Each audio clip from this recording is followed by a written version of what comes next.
All right, good morning, everybody. And welcome to the session on integrated response. My name is Terry Nichols. I'm currently the Chief of Police in Brownwood, Texas. A little bit about me. Been in Brownwood as a chief for about past 2.5 years. Prior to that, I spent 6.5 years working with Texas State University. I was the Assistant Director of the ALERT program, the Advanced Law Enforcement Rapid Response Training Center there at Texas State University. And prior to that, I was working for the San Marcos Police Department in Central Texas. I spent 21 years there, retired as a commander. While at the ALERT program, did a lot of work on active shooter response for law enforcement. Past couple years, we worked very heavy on the integration with our fire and EMS partners on that. And what today's about is me going out to a rural community in Texas where I became chief and trying to take integrated response out to that community, the lessons I've learned, the things that we did well, the things we did not do well. If you're heading down this path, maybe you can learn some lessons that I learned. My co-presenter is Bill Godfrey. Bill is retired after 25 years in the fire service, retired as a fire chief here in the central Orlando area. Now he is the owner and operator, chief instructor for C3 Pathways. They do training, a lot of training for Department of Homeland Security, NERC, a bunch of different organizations. And he's going to bring a perspective into this as well from the training side and also the fire side. So with that, we will get going. So first question most people ask me, even when I talk in Texas, is where on earth is Brownwood? And I tell people, go to the middle of Texas, turn left to nowhere, and that's where we're at. But in reality, Brownwood is actually basically the geographical center of Texas. I'll talk more about our community, but it's a geographical center of Texas. If you put us on a map, we have a couple little small agencies around us. Early, Texas has 6 officers. The Sheriff's Department has about 20 officers in Brown County. The little town of Zephyr has no officers. Bangs has 3 officers. We're kind of on an island. We're on an island out there. A little bit about Texas, the demographics of Texas, if you're not familiar with it. Texas has about, the census I saw is about 26 million people in the state of Texas right now. And what the demographics tell us is in the Golden Triangle, we call it, between Houston, San Antonio, and Austin, that is 86% of our 26 million people live in that area. So when you start getting out into West Texas, which is where I'm at, you see the star, this is Brown County and Brownwood right here. This starts to be rural America. This is where we have, hopefully, a lot of agencies. You look at the data that tells us that most agencies are 10 officers or less. I have 39 of us in my organization, so we are larger than that. But you'll see it gets very sparse out in this direction. Training opportunities, staying current on what's going on in the world, opportunities are fewer the further you get out in West Texas. So just demographics for Texas, that's Interstate 35 is that line. So it starts in Laredo, goes all the way up to Minneapolis.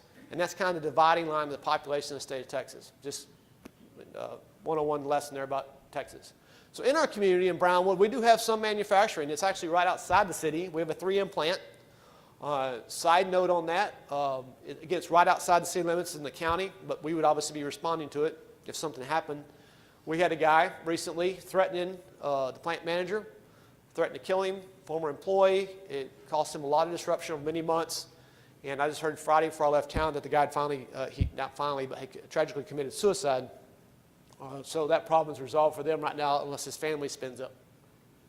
Right next door to 3M, we have a Kohler plant.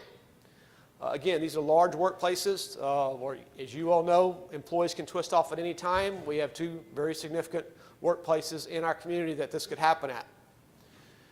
This is our hospital, which is in our community. It's a Brownwood Regional Hospital. It's a level 4 trauma center, which basically means they can try to keep you alive, but you got to go somewhere else real quick.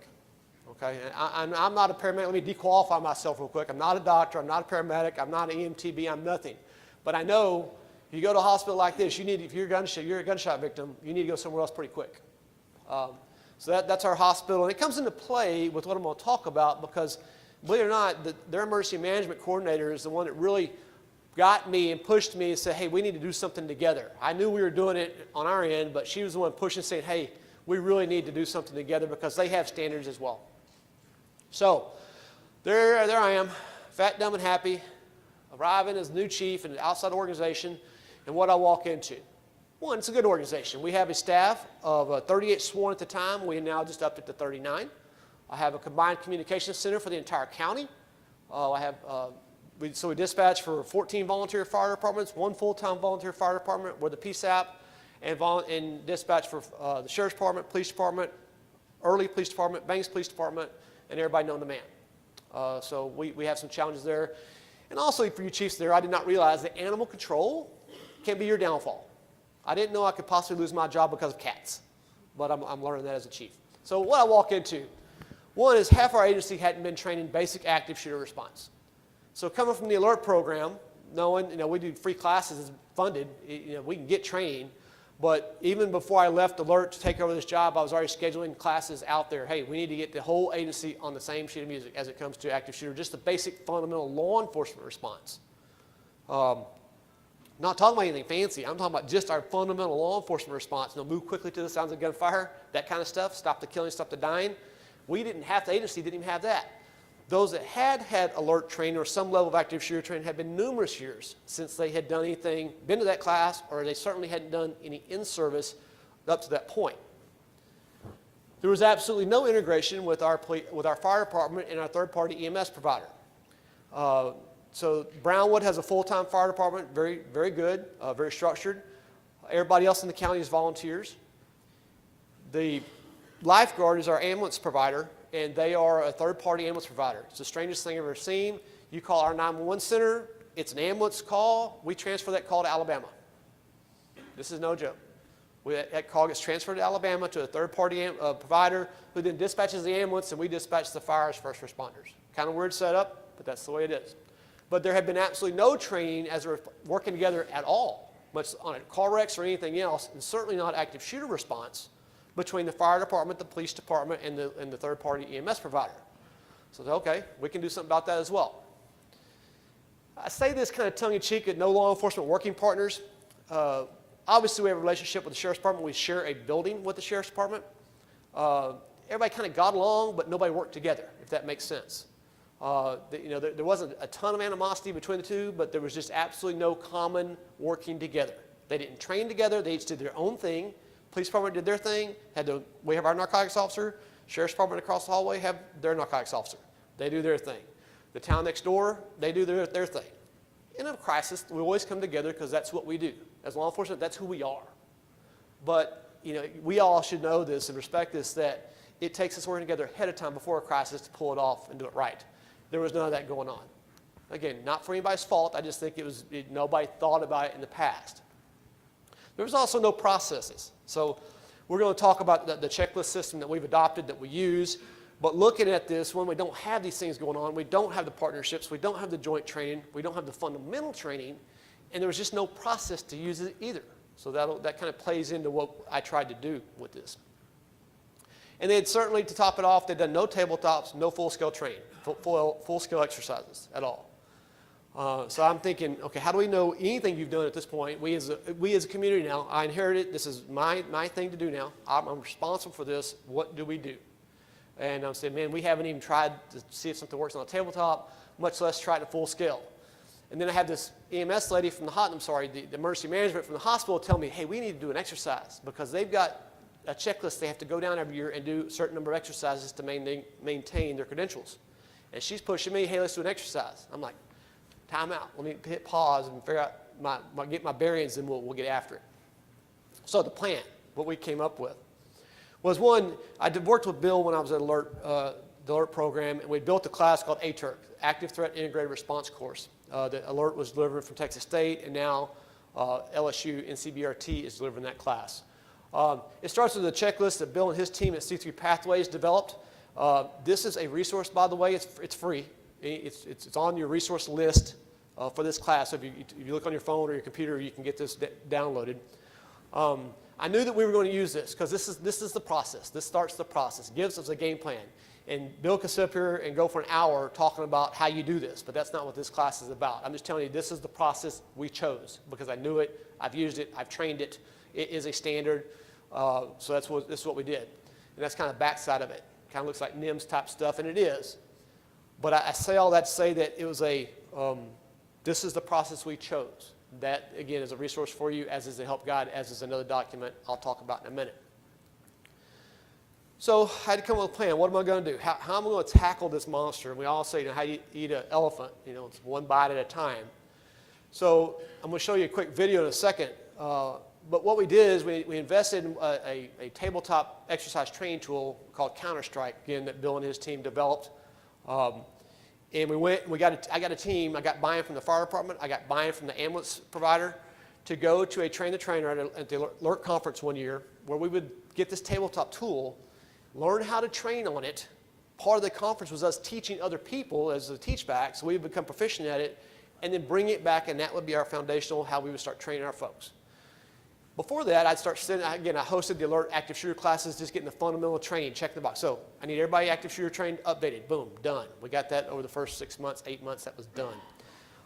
Then we sent people to the Alert Conference to get trained on this tabletop tool. I got 3 from our fire department, 2 from the third-party ambulance provider lifeguard, and I sent me plus 3 of my cops. I think there were 7 or 8 of us total that went. Because I needed this, when we do this training, I need to be interdisciplinary, all of us on the same page, all of us bought in 100%. And it went well. That part went really well. This video I'm going to show you was they did a news story about the training. It doesn't show us on there at all, I don't think. We're in the room, but they just don't focus on us. But this is a news story they did about the training, about what it is. In Vegas, everyone takes a gamble. A bad roll of the dice here means you'll lose money.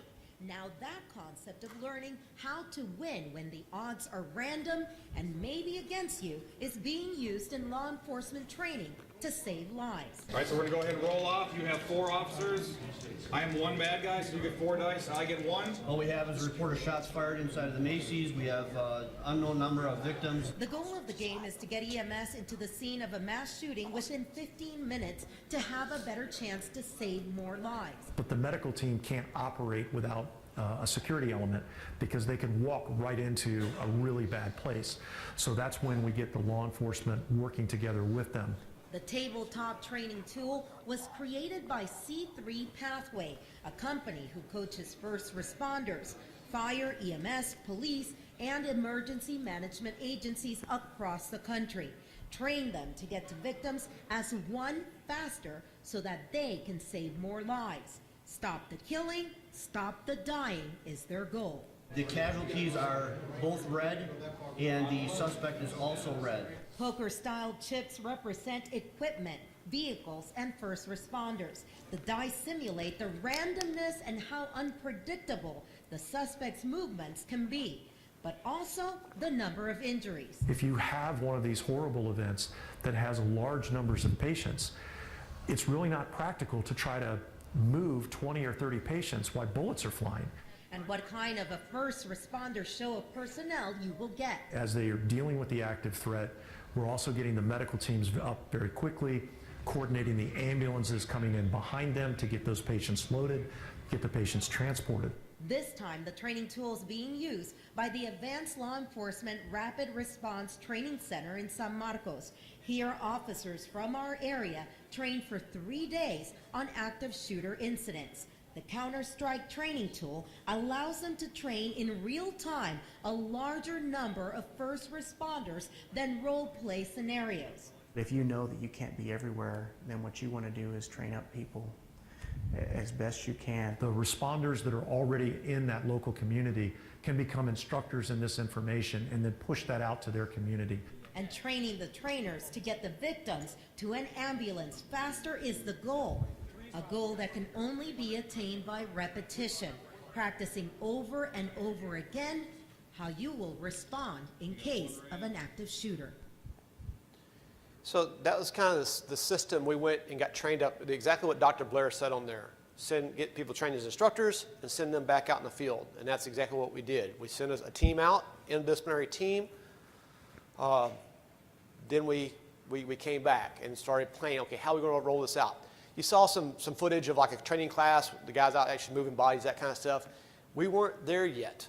It's hard, again, rule, for me to fill a class. That class, that ATERT class really requires about 40 people, half cops or 3/4 cop and fire and EMS on there as well. I can't fill those kind of classes out there. I mean, it's tough. If you know what I'm talking about, you rural agencies, it's tough to get that many people to a class. But I can do a tabletop deal with just our people, just our local people. And we can run it, we ran it for, I'll talk more about it, but we ran it for our classes and get us foundationally on the integration piece. That was the key. With that, I'm going to turn this over to Bill, let him talk a little bit about the training aspect as well. And then I'm going to come back and tell you about exactly what all we did.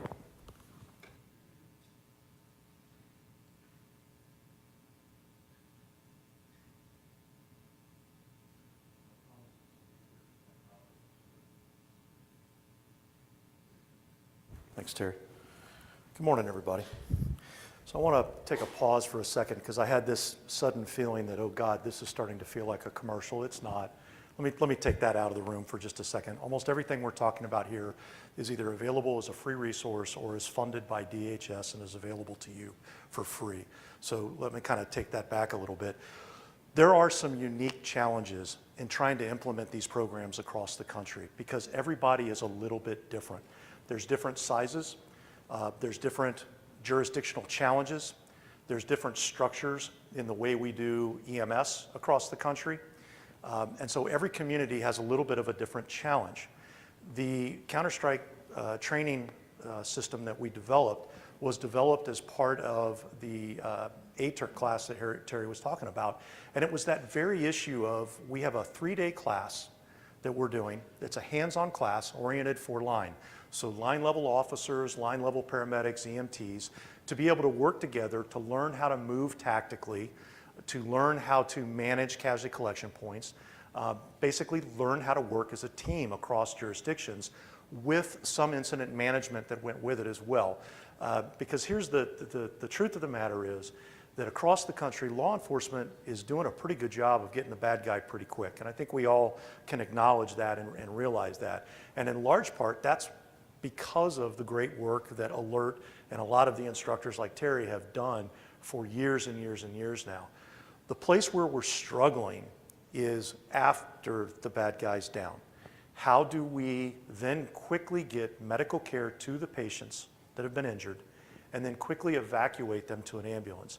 And that's typically where we're struggling across the country. It's not just any one region. It is across the country. And one of our mantras as we go out and do all of the different classes, it's the same mantra. There's two things that kill people, the bad guy and the clock.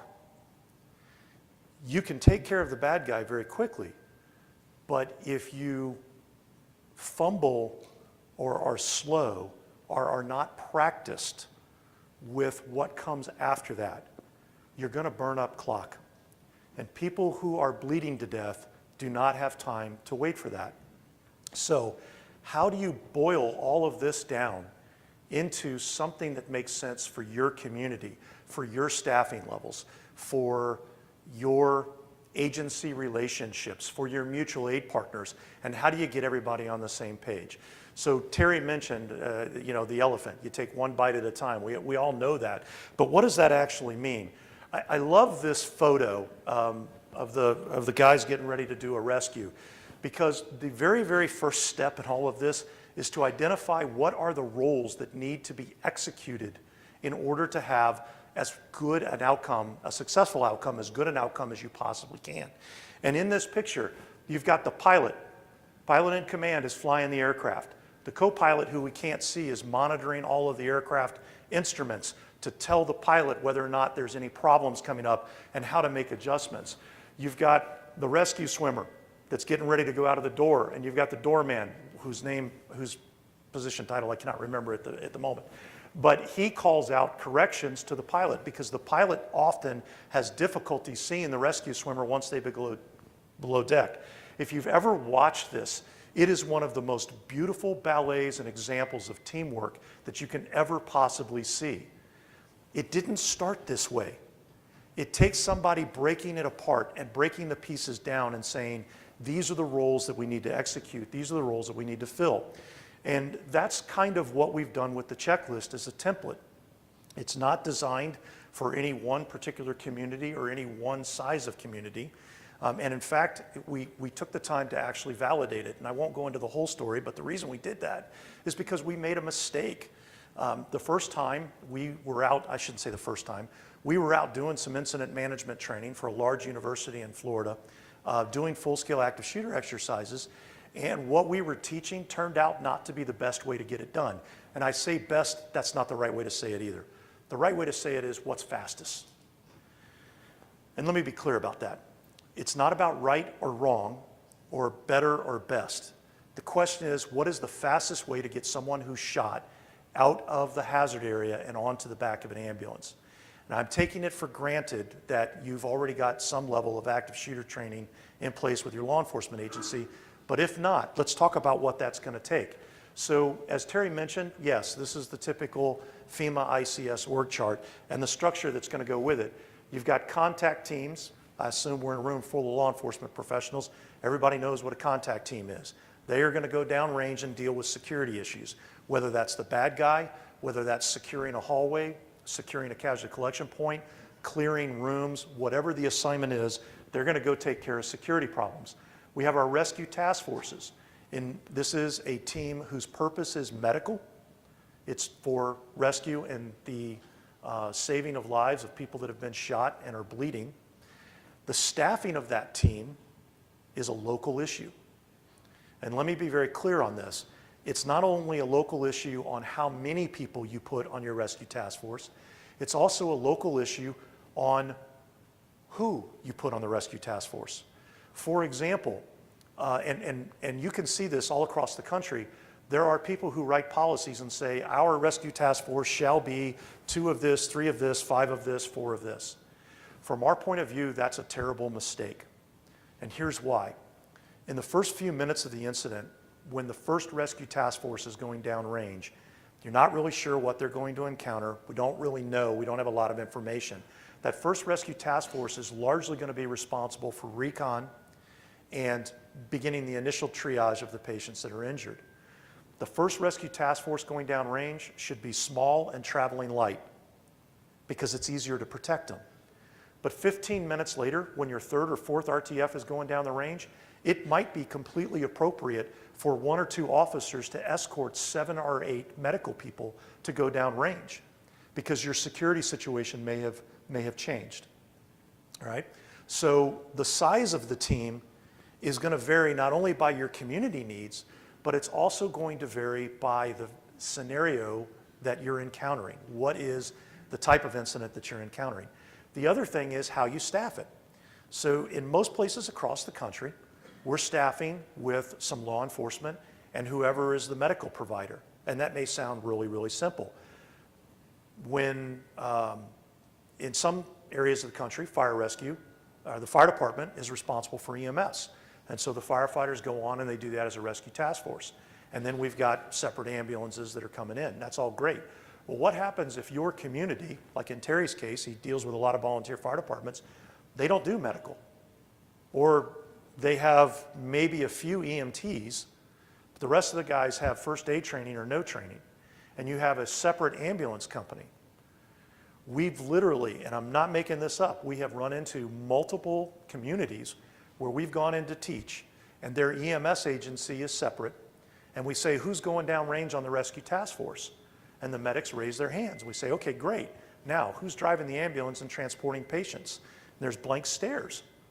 That's a problem. It's a solvable problem, but it's a problem that needs to be solved ahead of time. So how you staff your rescue task force for your local community is really up to you and up to your creativity, which I'm going to talk about a little bit. In addition to our contact teams and rescue task forces, you need somebody that's paying attention to that. So the tactical position. For simplicity's sake, the tactical supervisor is responsible for everything inside the inner perimeter. He is responsible, he or she is responsible for everything inside that inner perimeter from a security perspective. So the tactical officer controls where the contact teams go and what their assignments are. The rescue task forces are there with a medical mission, but ultimately they only get to go if tactical says, yes, we're good to go in this area. You can go here, but not over here. That's the job of tactical. And the triage supervisor is responsible for taking all of that information from the medical teams that are downrange and turning that into how are we going to do this? How many are injured? How severely are they injured? And where are they located at the scene? It's great if group of injured is close in proximity. But if they're spread out or you have pockets of injuries, that becomes a challenge to manage from an incident in terms of getting them out very quickly.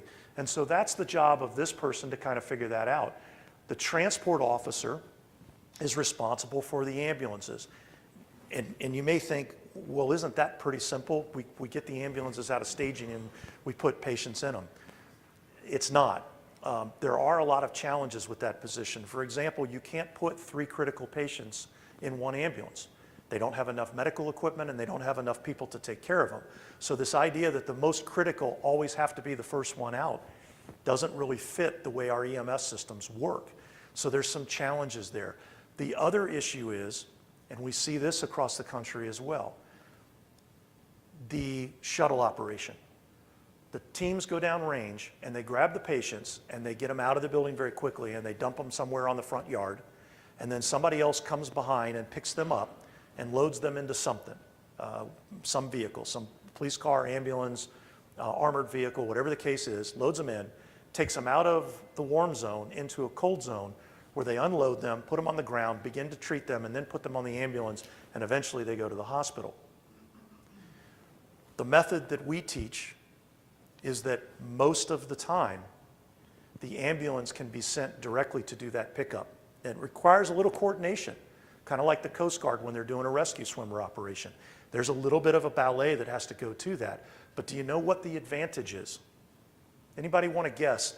What is the big deal about having the ambulance directly pick up the patient and go directly to the hospital versus doing a shuttle operation?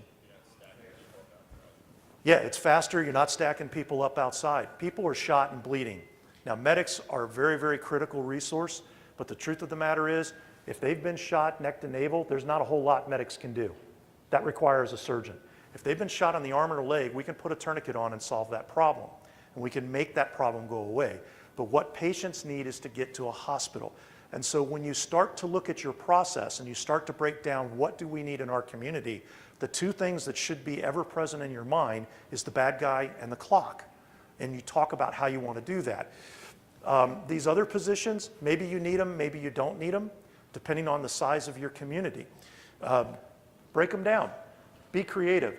This is video from an Army Chinook helicopter. This is one of the monster helicopters that has the 2 big blades. He is not landing in the water, he is hovering in the water.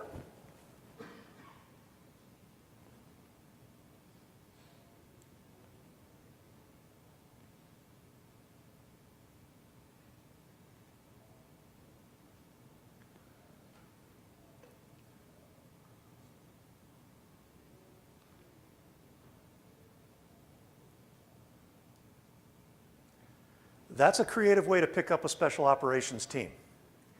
And I'm going to guess that that idea came from the special operators and not from the pilot. Imagine that conversation. Wait a minute. You want me to do what? You want me to hover in the water and let a boat at high speed drive up on the rear of the aircraft and suddenly change my load and balance and not crash and kill everyone? How are we going to practice that, right? That is the epitome of creativeness. Creative command. Carter County, Montana, one of the places where we did some training. They have 4 sworn armed law enforcement officers in the county. It's a 2,500 square mile county. They have about 4,000 people. They've got a high school, they've got everything else. They've got everything else. They had 4 sworn armed officers, including the sheriff, who, by the way, when we were there said, I might have to run by the house to get my gun if I need to go in, which I thought was kind of funny. You know how they solved their command and control problem? They trained with their fire department to take all of their command positions, including tactical. They said, we don't have the staff to be able to spend somebody with a gun on an incident management position. They need to be downrange. So they did some focused training with the people in the fire department to teach them what they needed to know about managing that inner perimeter, what the tactical officer does. Creative RTF, I was talking earlier about this being a staffing issue. We ran into a rural county who has a separate EMS system, as I described. Their fire departments are all volunteer. They only have 5 or 6 deputies on for the whole county, again, another very large county. Their solution, they sent all of their EMTs and paramedics on the EMS agency to reserve school. So their paramedics are armed. They're cross-trained as reserve deputies. So they have the ambulance staff as backup if something goes bad on a law enforcement call. But when it comes time to do a rescue task force, they provide their own security. It's still the same thing, and don't ever forget that, because your rescue task force, no matter how you stack it, somebody's got to be on medical duty carrying medical equipment, and somebody's got to be up on a weapon platform protecting the team.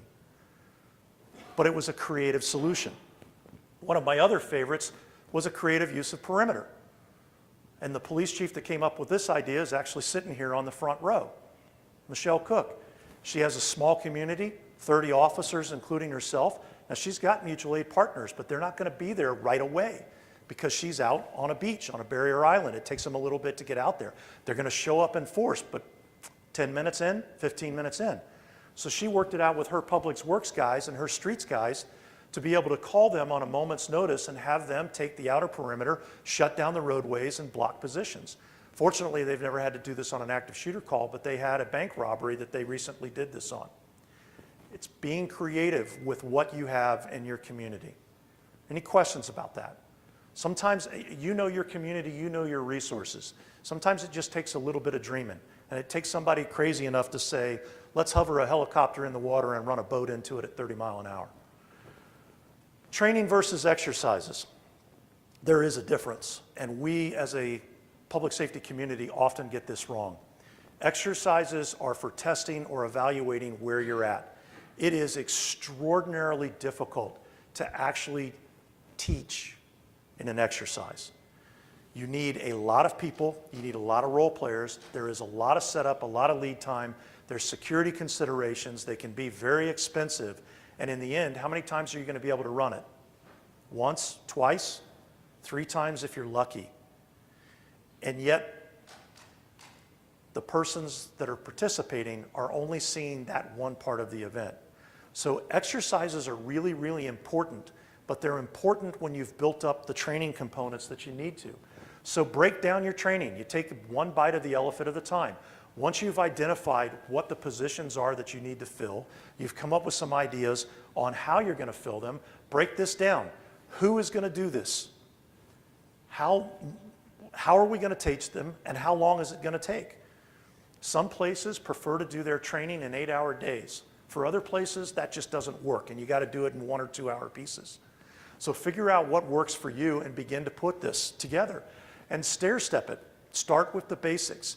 If you haven't done a lot of contact team training, if you haven't done basic alert level 1 training or any type of a contact active shooter training, you need to start there with your law enforcement officers, followed by some basic medical training for the law enforcement officers. Whoever's going to do your medical stuff on your rescue task forces needs to be trained in some basics of operating in a tactical environment. We need to look at the equipment you've got. How many of you are following this thing with fire departments all wanting body armor now? Has that come up in your communities? Okay. So God love us, we as the fire service. One of the things I admire very much about law enforcement is you all have the ability to look at something and go, yeah, that didn't work so well. Let's not do that again.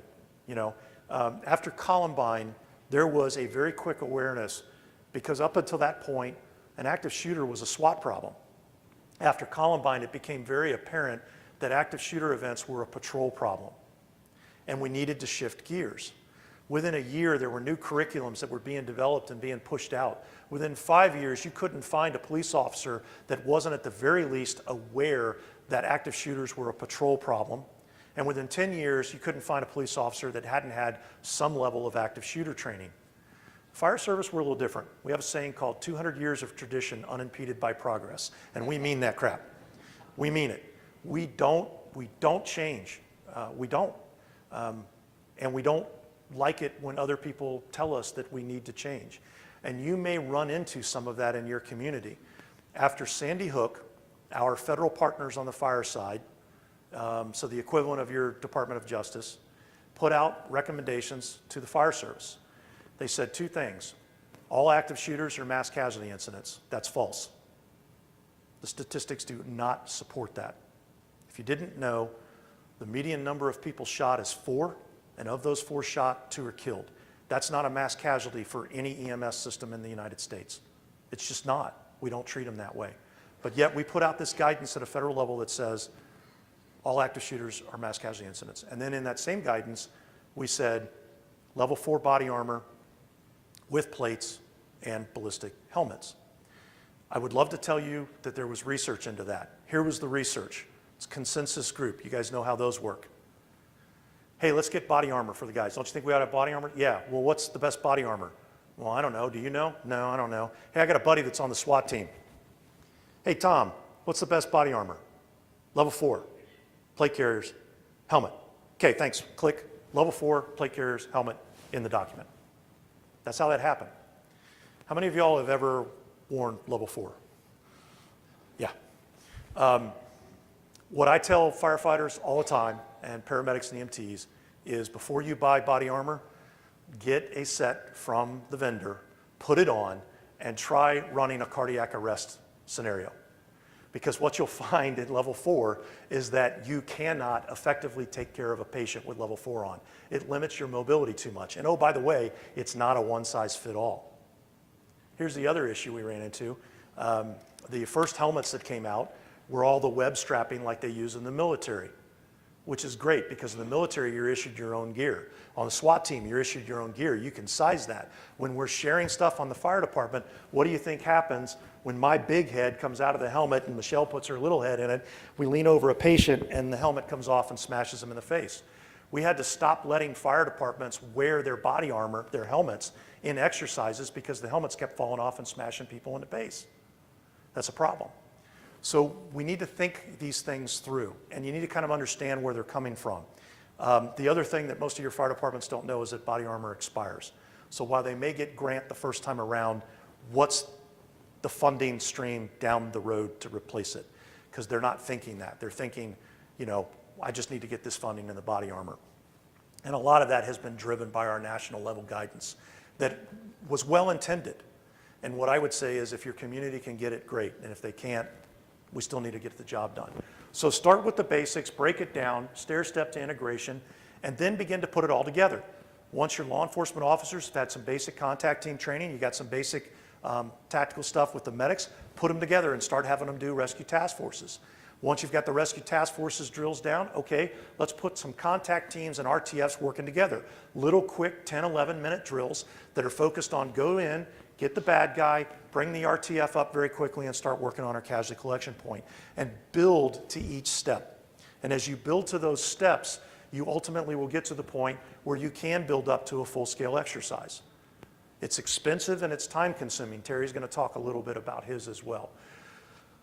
This is one of our biggest issues, after-action reports. If you do an exercise, there should be an after-action report. If you have an incident, there should be an after-action report. And we need to be honest with ourselves. One of the things that sets leaders apart is the leader who is willing to stand up and say, I know I'm going to take flack for this. I may even take a black eye. I'm going to get criticized in the press because we have freedom of information and they're going to get this report. It is what it is. We have to look at where our weaknesses are and fix them. And we have to be honest with ourselves. And Terry's going to talk a little bit more about the ARs. The last thought I'll leave you with is this. The biggest room in the world is a room for improvement. But we're not going to get there if we're not honest with ourselves, if we're not doing an honest critique and an honest assessment of how we do it. So again, break it down.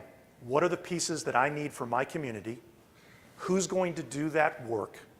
How am I going to get them trained? How long is it going to take? And then begin to build towards an exercise. And your first one may not go well. And you need to prepare your city, your county manager, your elected officials. You need to tell them, honestly, I'm concerned about this. I don't know how it's going to go, but we're going to fix it. We are going to get better by doing this. So you've got to support me in doing this. And ultimately, you will get to the point where you have something that will work for your community. Any questions? Terry?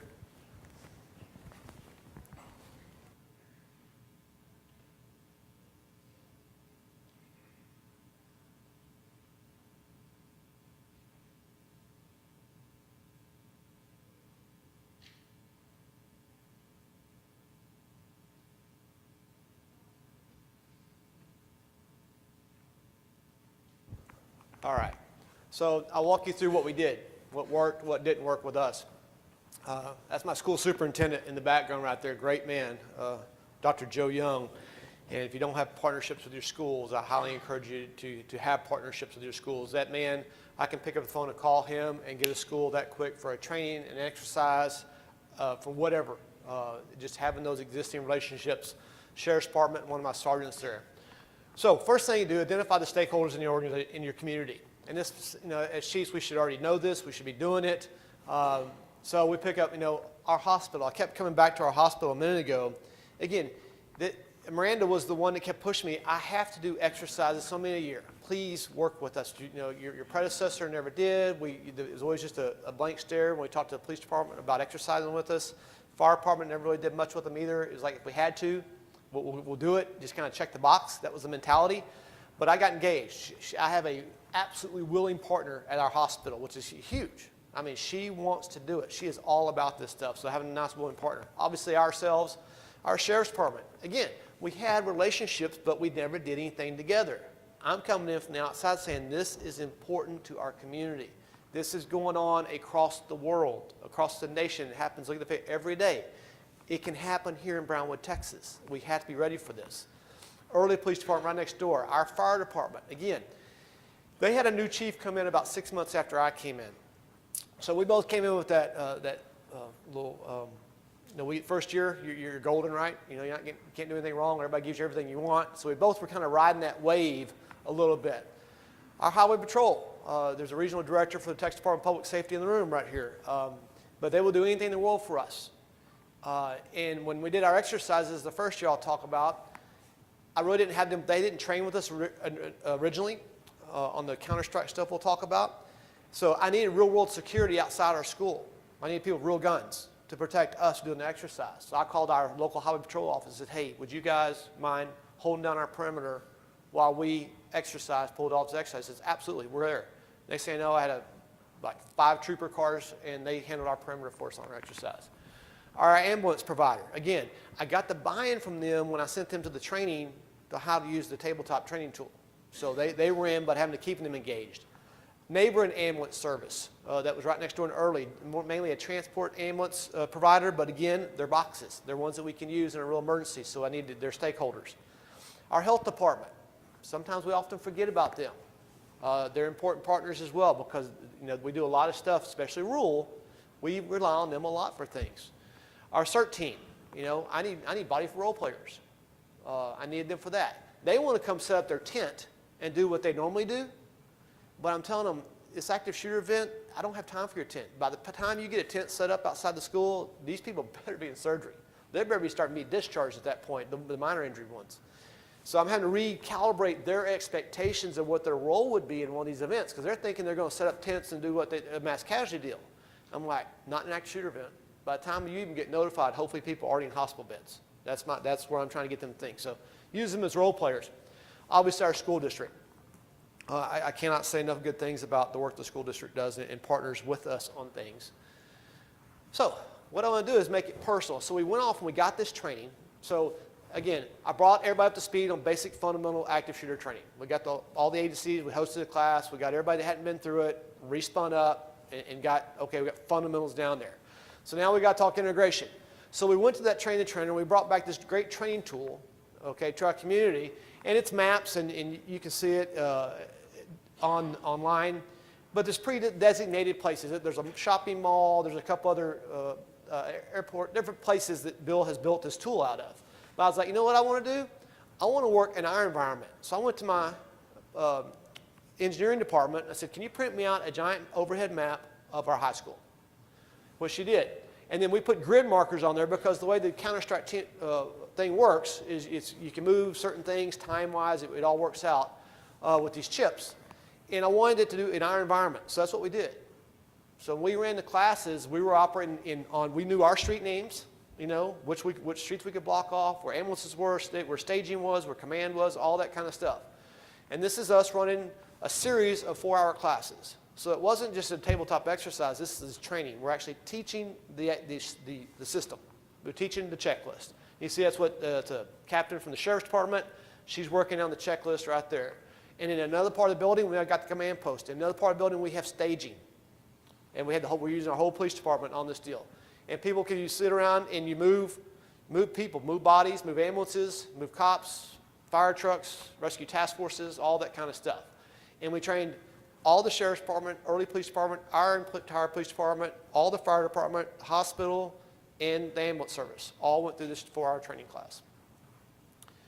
So leading up to the exercise, so the plan was to do this training. This was May of 17. We did all this training day after day after day after day of these 4-hour classes, got everybody spun up.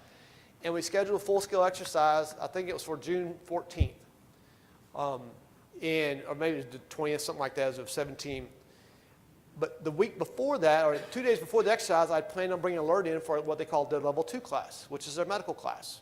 I wanted my guys I had some medical training, but not a lot, but I wanted them to get spun up on the medical piece, and then we were going to exercise it on that Wednesday and do a full-scale exercise with all the players, school, everything else. Tragically, the week before, one of my officers got killed. Off-duty traffic accident, wasn't wearing a seatbelt, and Brian Greenrock was killed, which obviously hurt our agency tremendously, as it would anybody that's had an officer killed. So obviously the training class got cut immediately because the funeral was actually that Monday. The training class was supposed to be Monday. It took the whole community for the funeral. But we had to make a decision about the exercise.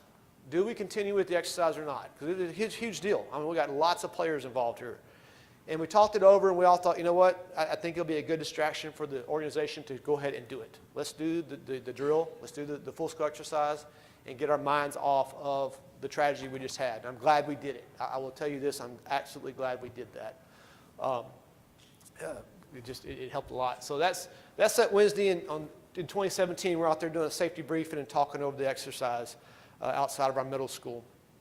I had originally scripted this particular scenario, that a car was going to crash in the front of the school, and the call was going to come out as the cars crashed into the school, send first responders over there and let them deal with it, have some injured outside, but then have the shooting going on inside the school.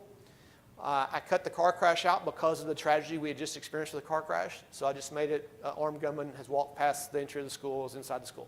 That was kind of the generic scenario. But we have, we're not using simulations or anything like that. It's all, blue guns, red guns, no simulations, so don't worry about all the helmets and that kind of stuff. We got role players, got Moulage out there. The alert team in San Marcos is great to loan us Moulage, loan us an evaluator to come out and help. The theater teacher helped doctor up people. And again, we didn't use kids as role players. We used a couple high school theater students, but we didn't want any young kids, anything like that. We executed. So we're coming off of 4 hours of training, intense training on the tabletop tool. Okay, the guys had already been refreshed on the active shooter policies, practicals, and things like that. So we ran that one in June 2017. I'll tell you the results of that in a second. And then in June 28, this last July, we did it again. We'll talk more about that in a second. So the benchmarks I was looking for, from my perspective, in just mainly from the law enforcement perspective, but it kind of transcends into the fire and EMS as well. So one, threat elimination. Are we doing what we should be doing as far as terminating the threat? And yeah, we did fine. But there was no surprises there. The cops, we do what we do. We get in and we go to the gun, sounds of gunfire, and we quickly eliminate the threat. Good go. I didn't expect anything less. It worked well. Doing port injury medicine. The first year, I was a little concerned because, again, I had led up. My guys and gals had some basic medical training, tourniquets, just not really scenario-based, just like before I got there, they'd given them tourniquets and gave them like a 2-hour class on how to put them on and chest seals, that kind of stuff. So I was a little concerned because, again, right before this, we were supposed to do a 2-day class and get everybody really spun up. So a little concerned there, but they did well. Guys and gals knew what to do. So the point injury medicine by law enforcement at the site went well. Rescue task force deployment, clockwork, amazing. Again, this is 2017. It was amazing. Got them in quick, great communication, got patients out quick. That's some of the Moulage I was telling you about, evisceration on that one. Fire guys, they were engaged. The fire chief was absolutely engaged. He ran the medical branch. The EMS was good. Man, we're running, literally, we're transporting patients to the hospital because the hospital is part of this as well. So all the patients, I think that year we transported 10 from the site to the hospital. They're then practicing their MCI protocols within the hospital. They're also testing their incident management system, patient tracking system, PIO, checking their security levels. Are people just walking in? Are they releasing information? So they were doing a lot of their stuff on this as well. That, again, I really didn't have anything to do with except help them with their security footprint. But my job, we're focused more at the point of the crisis. But they have a lot going at the hospital that really doesn't really involve us. Does, but doesn't. But they're testing this during this exercise.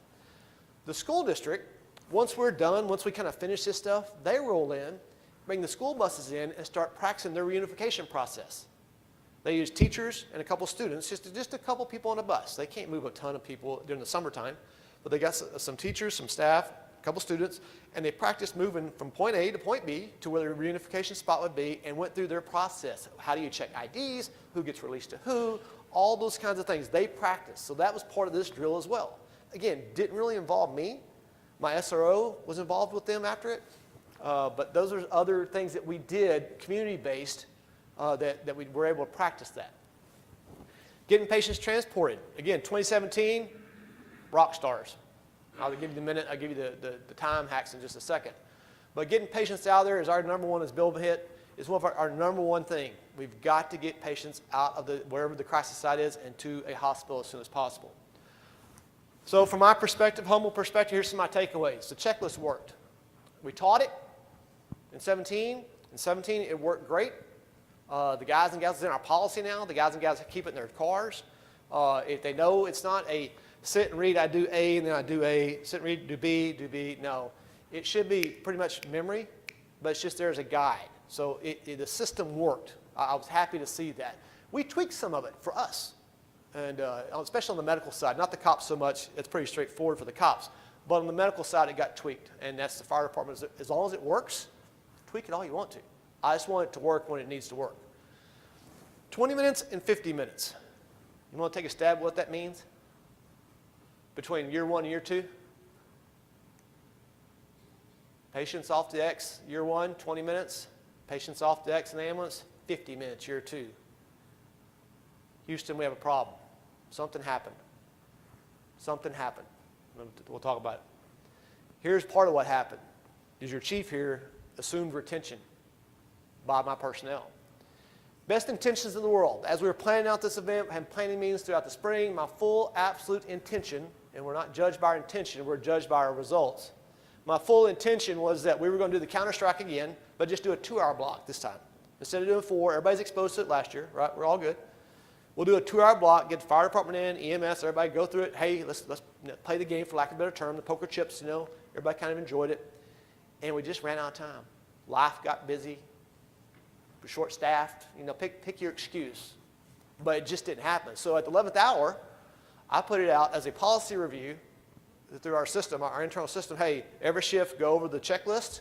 Make sure everybody knows this drill is coming up in July. Everybody go over your checklist. Make sure you know it. Make sure you live it. And I assume that, one, they did it. I know they did it. They checked the box in our computer system. They did it. Now, we all know cops, right? They all did that, I'm sure. I assumed retention. I was box checking, and that's a failure on my part as a leader. Another thing that both years, you think I learned this the first year, but this happened to me both years. Set an AAR time, not a hot wash. This is a picture of a hot wash, where we're talking about right after the event. But set a date and time, especially for your leadership team that put this together, the people that make decisions. Set that date and time before the event happens. We're going to meet on a week later, set the dates, the time, and location, because everybody will forget about it, get busy, and move on. And that is key. Okay, that is absolutely key, and I failed to do it. We have the hot washes. Okay, and that's good. We can flush out a couple things right there with everybody right after the event. But we really need to circle back and find, okay, why did these things happen? Or, man, outstanding work on this particular issue. And probably one of my biggest failures is continued buy-in from fire and EMS. I told you myself and the fire chief were both that first year relatively new. We were new. Both riding the wave of buy-in from the organizations because we're both from outside, bringing some energy in. He was engaged. This year, I don't want to pick on him, but it's going to be realistic, as we have to be if we're going to fix things. When we're talking about this whole deal, the first year he brought people in from off duty. I mean, it was a full meal deal.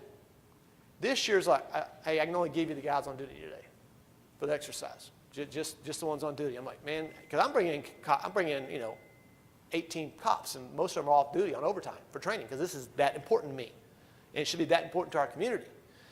And for their staffing reasons and whatever, that buy-in and ambulance service was the same way. Hey, we'll get you on-duty boxes. If they get diverted to a call that day, they're just going to have to go, and we'll simulate taking people to the hospital. And I didn't press hard enough on it, I guess, with my bosses to say this is unacceptable. But what that led to was, one, not having enough staff there that day that we would in a real emergency, because they would be getting people in off duty, and we could be calling mutual aid to come help us, because I had a fire chief that it just wasn't important to him anymore. Okay, that's something I need to work on, with him individually, but also with our boss collectively, because this is a community issue, and we have to do this annually if we're going to stay sharp on it, if not more frequently than annually. The day of the exercise, my chief medical officer and my fire chief go to staging and hang out. So in real life, the chiefs, whether it be a fire chief or police chief, you go to a scene like this, where are you going to go? Command, I hope. You're going to find tell me where the command post is, and get to a tactical command and find out what's going on and get a quick data dump. And the way that checklist works that all of our people have been trained on is when the first fire guy rolls up to you at your command post, you hand medical branch to them. If they don't volunteer to take it, it says you give them medical. Okay, here you go. Your medical branch, thank you very much. Here's what I got. And let them start doing what they do. No, they went and had coffee in staging because we're trying to push people into staging, stagger them in like you would in real life. So they go to staging. They just reported staging. And finally, we're the cops, and they're screaming, where are our medical teams? We need rescue task forces. Where are they? And we had to track it down and figure out what happened. Well, our medical branch was still in staging, just kind of hanging out. They weren't mentally bought into this exercise. And that's a problem. That's a huge problem that I've got to fix. We're running fairly fast on this deal. Anybody got any questions or comments or experiences that you've had? I would welcome the floor. There's a mic here, so you make sure you get on recording. Or I'll come and let you have my lav mic. Yes, ma'am. The importance of including dispatchers in training. Great point. The importance of including dispatchers in training. And this is, by the way, I'm answering that question. This is a download also. It's multiple pages, and we'll talk more about it in a second. So dispatchers are the key. Remember, everything starts there. We forget about them so many times. Everything starts with dispatch. So we had both years, we had dedicated dispatchers on our event, including them in the training. The second year, we actually have a community communications trailer that we can haul out to set up a dispatch center remotely. We tested that this year. Learned a couple lessons with it, but we had a little remote dispatch center, letting them test that, how to set that thing up, how to tear it down, that kind of stuff. So yeah, please, please, please include your dispatch. Another failure we had this year, and I'll come back. We only have one dispatcher on duty at any time. So what we've done is we've started training all of our other civilian staff, our public records clerk, our purchasing clerk, on at least how to answer the phones and gather information so they can support the dispatcher that's in town. Being creative, problem solving, being creative, training other staff in the internal building, secretaries, clerks, things like that, to at least answer the phone. I still, to this day, I'll go up, and when we get busy, I'll go up and answer phones at dispatch. Don't let me touch a computer, but I can answer a phone and tell somebody to hold on or get some information out. Lost my train of thought now, Michelle. That's all right. Another failure we learned. Communication with the hospital. This scenario, this last year we ran, I did do the car crash this time. I put my school resource officer in the high school. He's part of he was a player, so he's an actor. He didn't know what was going to happen. The school staff, the principal, a couple assistant principals in the school, in their office where they normally would be, and right around the corner we fake crashed a car right into double doors, and put a wounded patient out there, no serious injuries but wounded. And we put over the radio, had dispatch put it out. Hey, we just got a call of a car crashed in the high school. They've sent to the SRO. 635, can you go check it out? We've got fire and EMS rolling your way. So they go out there and they find somebody down, and the person tells them, hey, a guy just jumped out of this car and ran in the store. He grabbed the backpack and ran to the school. So what we assumed would happen is what happened. The officer and the staff member, the principal, went into the school, which is what they would do in real life. The person wasn't a serious injury. We had just laid down like their leg was hurt, to go look for the guy with the backpack. And when they go in, the blanks start firing. Another cop got there real quick. What happened? And one of our first responders got there real quick. They go in, and we administratively were going to put them down. We did. both cops got shot. And this is Santa Fe, Texas. This happened. An officer got shot. SRO did. So we put them both down with extremity wounds so they could practice put tourniquets on themselves. And the gunfire continued. And they're putting out shots fired on the radio, 2 officers down. I scripted it where one of my follow-on responders, the 4th officer there was a 2-man unit, but was a chief from the neighborhood agency, and he was part of the control team. He went in, grabbed those, once they put the shooter down real quick, he grabbed those 2 officers, threw them in his patrol car, and took them to the hospital. So they'd have to deal with them at the hospital. Now, administratively, we timed out, rearmed them, because they're in uniform, they're going to be out in public, rearm them with their real guns, but they still have a training tourniquet on their leg or their arm, and that he transported them to the hospital. What he failed to do was notify the hospital, hey, or have dispatch, hey, I'm en route with 2 wounded officers to the hospital. Now, they know the drill's going on, but they had no idea what we had planned coming for them, that their first 2 patients will arrive in a police car. Is that happening nowadays? It absolutely is. Not just in police cars, but trucks and Uber rides and everything else. Think of Las Vegas. Okay, they walk in. They get there however they're going to get there. In these big, huge shootings, they're going to get there however they get there. So the hospital, Miranda on her team was wanting to test that. Yeah, drop them at our door. Ideally, we should have communicated with them, hey, we're inbound. It turned out that went on the whole process, even with the ambulances. The ambulances were not communicating with the hospital that they were inbound with all these critical patients. And it was a huge colossal failure on the communication part. So, what my takeaway for here is to go back, and we got a lot of work to do. I thought we were good, and I think in 17 we were good. At least we were good that day. But man, we got some work to do. If anything I can give you is don't be a box checker like I was and assume retention, even on the law enforcement side. We're pretty good at what we do, but when we have to start playing with other people and integrating with other people, we've got to be even better. Okay, not just, we go stop bad guy, we stop the threat, and maybe we put a tourniquet on, we're done. No, like Bill said, that's where the work begins. That's where it gets hard, and that's where we keep failing at, I think. Any other questions? Please, help me out. Yes, sir. How is your buy-in with your local elected officials? Because it's great you want to do this, fire chief wants to do this, you get the EMS people on board, but hey, I got this overtime bill for doing this exercise, and we got to buy this equipment and do this, do that. How do you, especially, I know my towns, we've done this, and then we are sort of our big exercise. Had members of our borough council as victims and their families, and the attitude was, this is never going to happen here. It was the day that the church got shut down. There you go. But they still don't get it. So how do you get them to buy in? So how do we get our local politicians buy-in? And I'm very blessed in the community I live in and I work in that they have buy-in. They get it. And one thing, they saw me from the outside coming in as a subject matter expert in this area. So if I came in trying to talk about hazmat or something else that is really not, they may not take my advice, but they've seen me as a subject matter expert in this field, so they kind of take me, hey, if he says we need to be doing this, we ought to be doing this. The overtime bill, that's on me, and I manage it. Again, a very pro-police, very conservative community in where I'm at, so they have no problem with supporting this kind of stuff. City manager's kid was one of our victims. So one of the city councilman member's son is a cop on the sheriff's department. So short answer for us, it was easy. Very conservative community, they get it, and the school district gets it as well. Bill? I was just going to offer a couple ideas. So one is if you can defray the funding by getting some grant money, emergency management, something like that. Try to take some of the budget load off.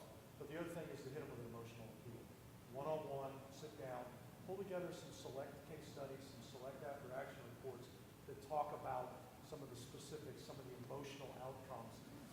Most elected officials, even if they don't have kids, they've got relatives, they can relate and they understand that emotional appeal. And use some of those case studies where they've had some just unfortunate, tragic outcomes and say, I don't want this to be us. And, we need to watch out for this and this, kind of draw it to your own community. That'd be another suggestion. But get them on the emotional level. Bill, that's very, very, very true. And there's so many of the events that have happened, especially in small communities, that we can point, hey, this can happen here. The day and age of us talking, any of us talking that it can't happen here should be long gone. And we get it. I think those of us in this room get it. It's helping our elected officials get it as well.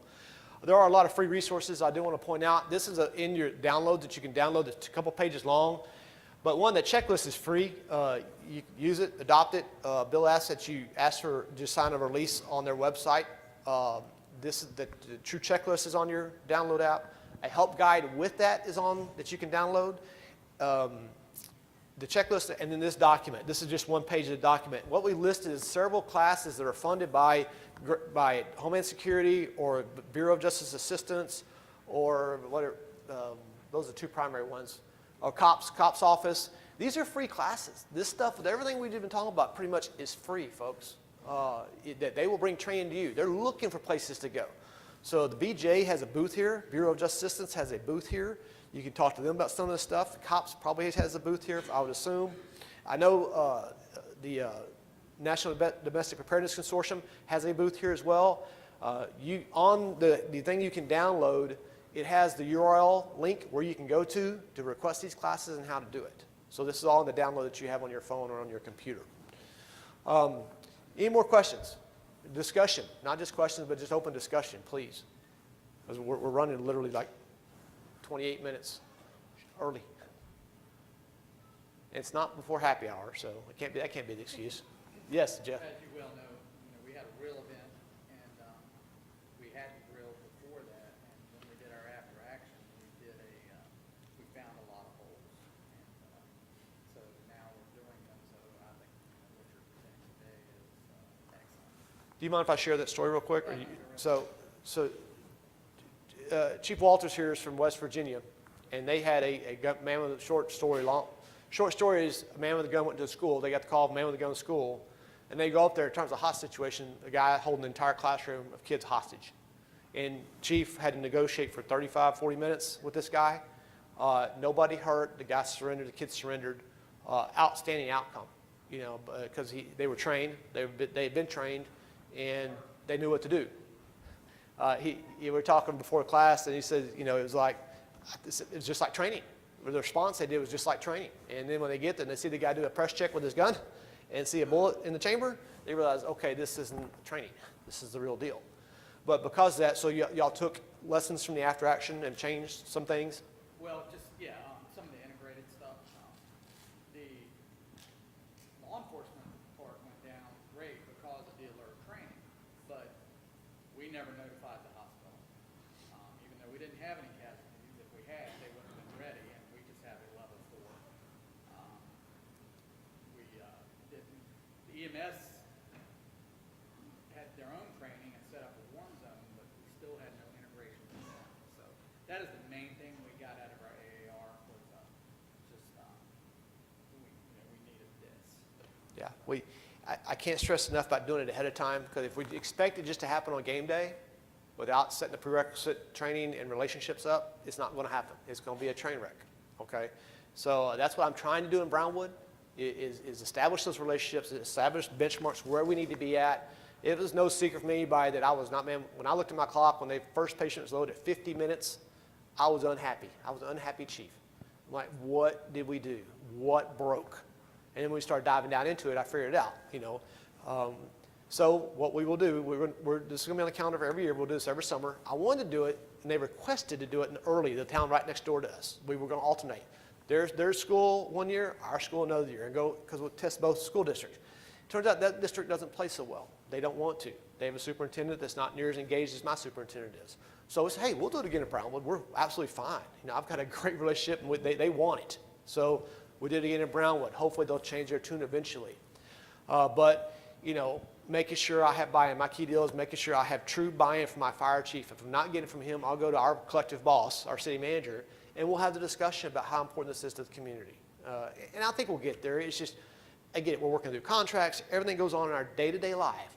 Here's just another exercise. I'm going to just give you the minimal resources necessary for the police to go away. Just go away. He's doing a hazmat tabletop exercise in November. I really care nothing about it. But I know it's important that we need to be on the same page on this, because they're the hazmat people, not us. But we're going to have a role in it, and I'm going to dedicate resources to that. If you ask me if I want to, no, not really. And I think that's kind of the attitude he had with this deal with us. But I want to make sure I'm putting my best foot forward. Hey, I'm not going to do a tit for tat. Hey, you didn't come do your best on the active shooter drill this summer. I'm not going to do my best for your hazmat tabletop. No, that's the wrong answer. That's not leadership.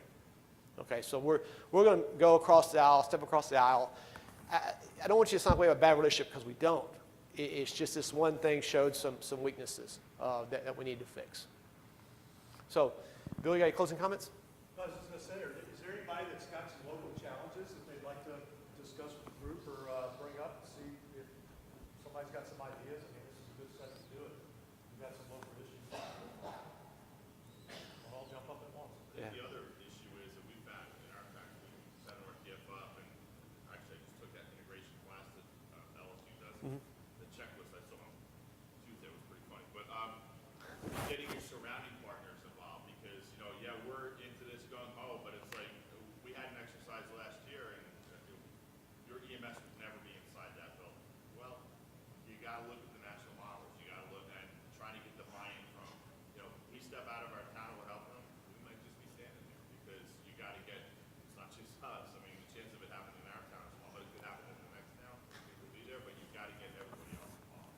Absolutely, and I'll give you another reason on the mutual aid front, to get them in front, is your officers are probably not going to be the ones escorting your medics, because your officers are going to be part of that force that's gone down range and has taken those initial responses. It's your mutual aid partners, those other law enforcement agencies that have come into staging, that are likely going to be teaming up. So if you haven't pushed out, at least gotten everybody on the same page, pushed out the basics of the plan, you end up with some gaps, and it can bite you. It's a real good example. Yeah, in the county, we've got, the only people we did not train in the county on the law enforcement side were the game warden. I think we have one game warden in the county, and we were talking earlier about a game warden was a first responder somewhere. Where was it, Jeff? Sutherland Springs. First one on the scene was a game warden, Texas game warden. And our constables. We have 4 elected constables in Brown County, and they did not attend the training. The fire side, our goal again this year, best intentions, right, but didn't happen, is get our volunteer fire department spun up. Because we have 14 volunteer fire departments in that county and 1 full-time.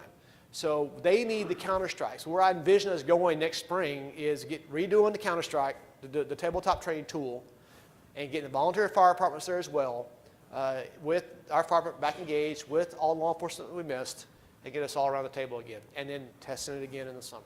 And kind of wash, rinse, repeat, and but train up and not just check a box and push a policy review out. Again, failure on my part. Anything else?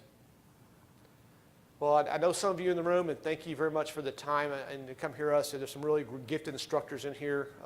You know who you are. You've been involved in this business a long time, so thank y'all for coming.